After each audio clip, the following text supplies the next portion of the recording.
Hey guys, in this video I'm going to show you an alternative method for setting up an eye pupil target with an oval shaped eye as opposed to a normal spherical shaped eye.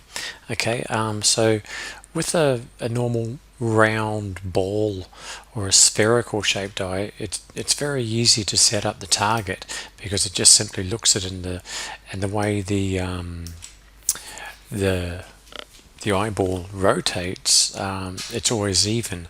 But with a oval shaped eye, you can run into some complications. So I'll just show you what I mean. First, here I have an eye and a bit of skin, and it blinks pretty normal. But if you were to take that eye and then rotate it so to want to look down or up, suddenly the eye is popping out, okay, out of the skin, etc., and that's a problem. So to get around this, what we can actually do is we can create the pupil separately, and then what we do is just slide the pupil across the surface of that eyeball. So let me just show you that sliding. I'll just click this little target and you actually see it moving. There you go.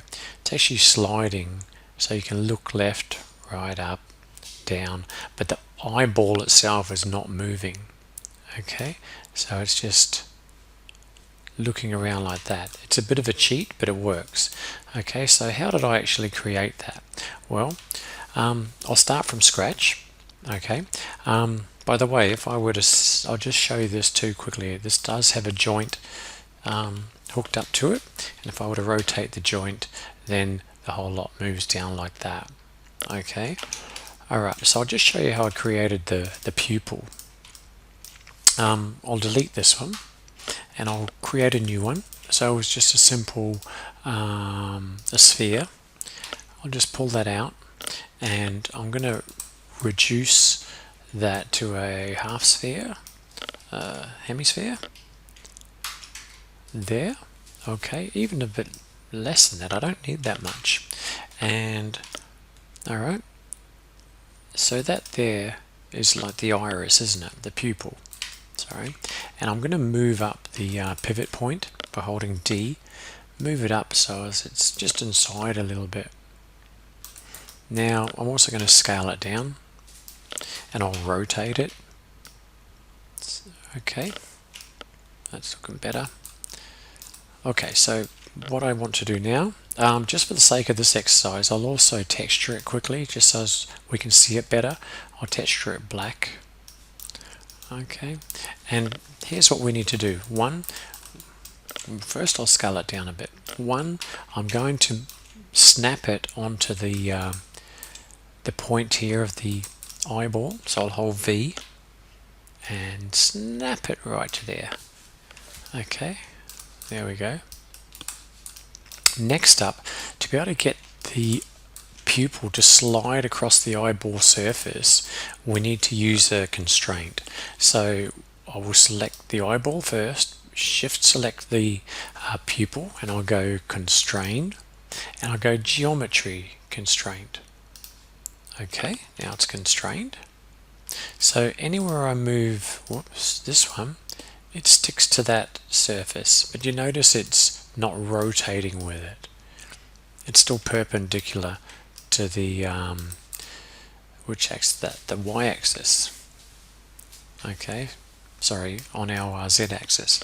So I'll bring that back. So we need to use another constraint. So this time I'll select it again. Whoops.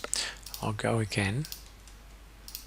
And I'll go constrain. This time I'll use a normal constraint. First we'll use the geometry. Now we'll go normal. I'm going to go into the options and make sure that I have my aim vector at y is set to 1. The others are all at 0. And up vector is 1.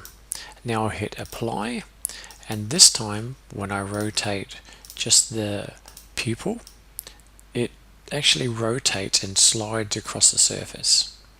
Okay, so that's it basically. Now to get the pupil to look at a target, Okay, I would also use, rather than using an aim constraint, which I normally would use, instead this time I will use a parent constraint.